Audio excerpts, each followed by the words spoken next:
안녕하세요. 그림일 가족 여러분.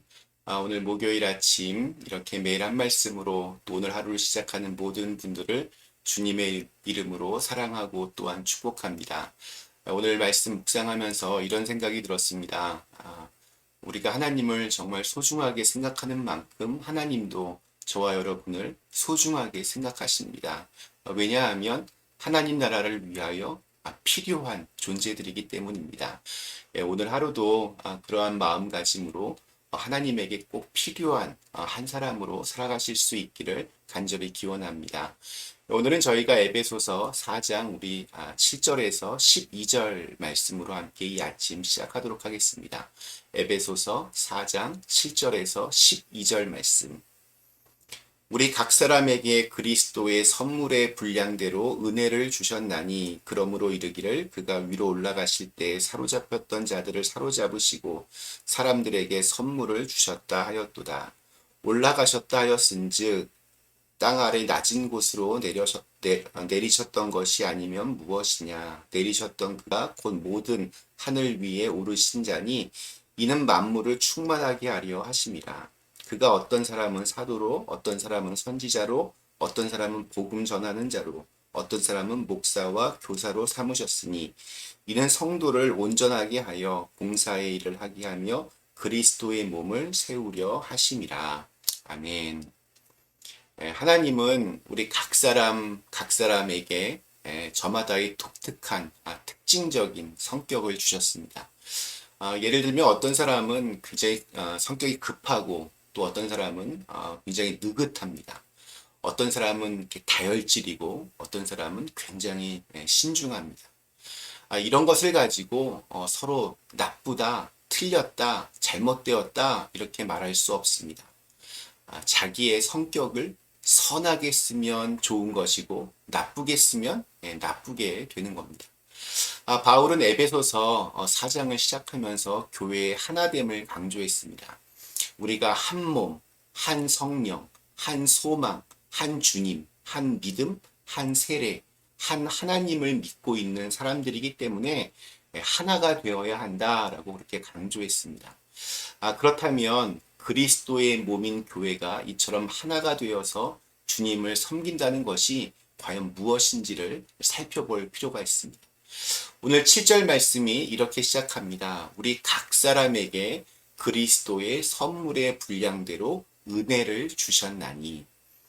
우리 한 사람 한 사람은 그리스도의 선물의 분량대로 하나님으로부터 은혜를 받았습니다.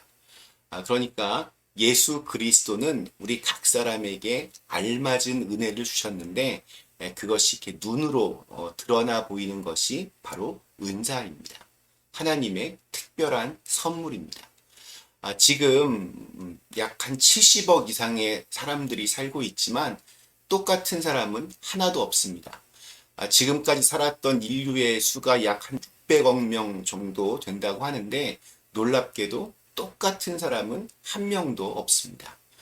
DNA를 조사해 보면 똑같은 사람이 하나도 없다라고 그렇게 나옵니다.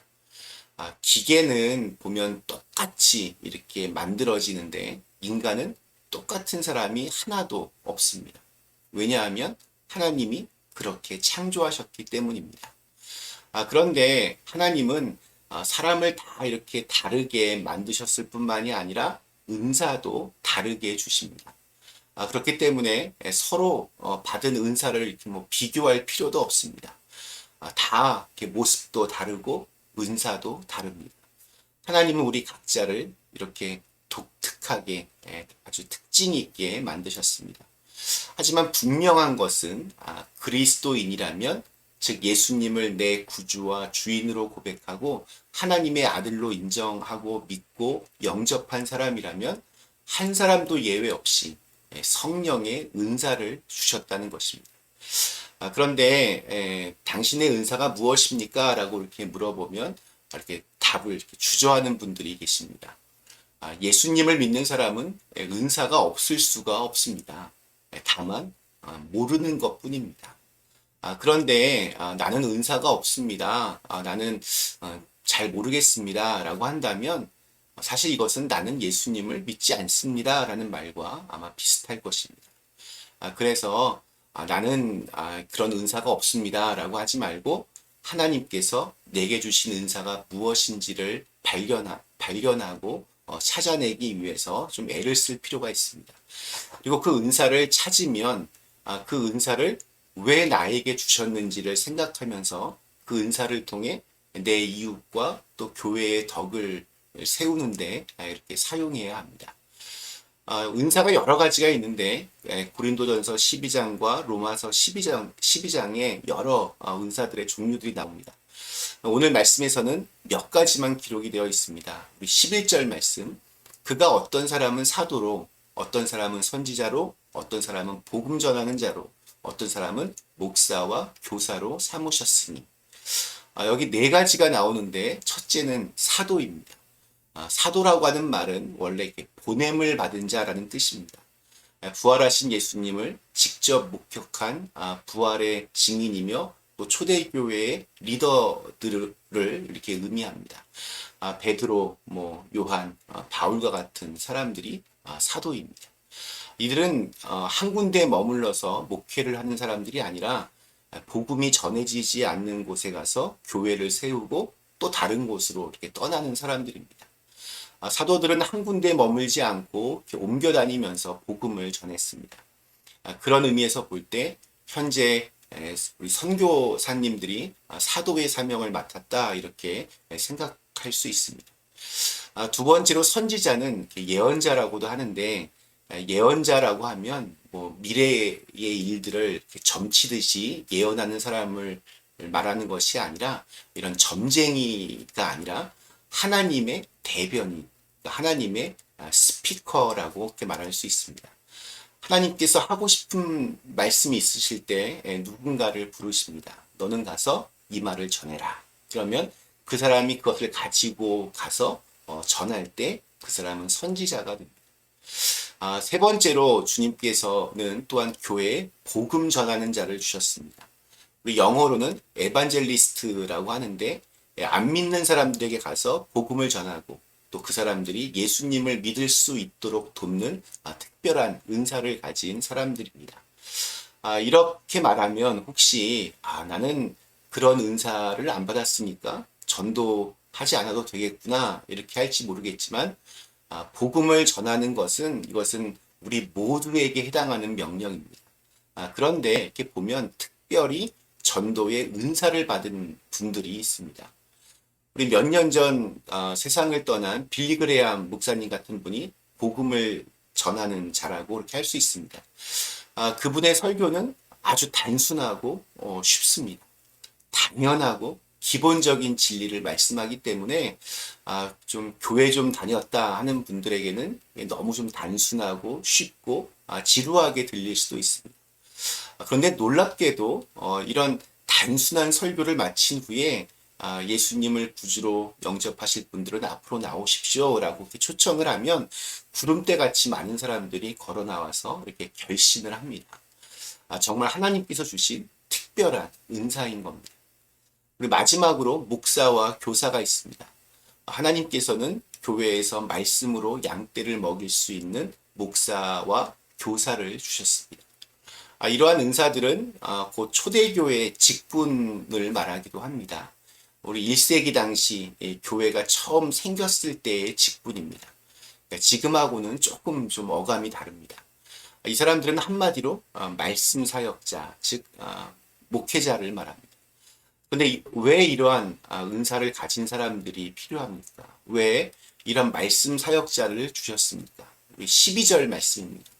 이는 성도를 온전케 하여 봉사의 일을 하게 하며 그리스도의 몸을 세우려 하심이라.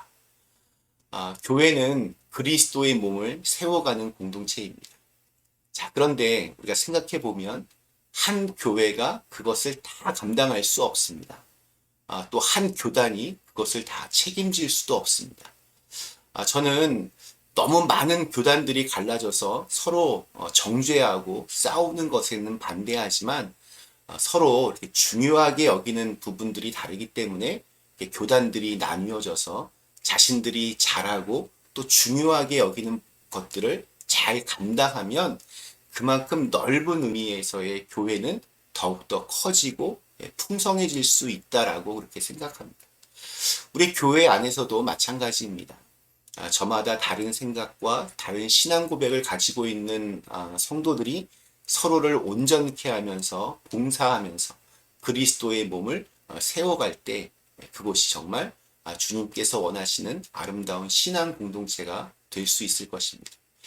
어떤 글에서 다음과 같은 교인들이 한데 모인 교회가 가장 이상적이고 좋은 교회다라고 적은 그런 글을 보았습니다.